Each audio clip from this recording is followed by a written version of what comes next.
докато изказвах благодарност за всички синхроничности, които се случват тази сутрин с мен, реших да споделя една много работеща практика, която най-вероятно вие сте чували вече многократно, но която, повярвайте ми, наистина има благотворен резултат върху всеки един от нас. Практиката на благодарност. Започнете да пишете благодарности всяка сутрин или всяка вечер. Вие изберете най-правилното време за вас. Пишете благодарности.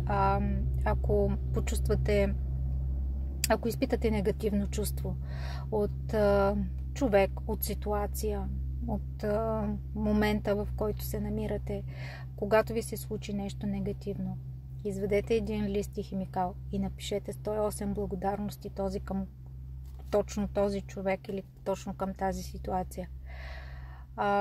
Пишете колкото се може повече и правете това в продължение на месец и вижте как се променя живота ви.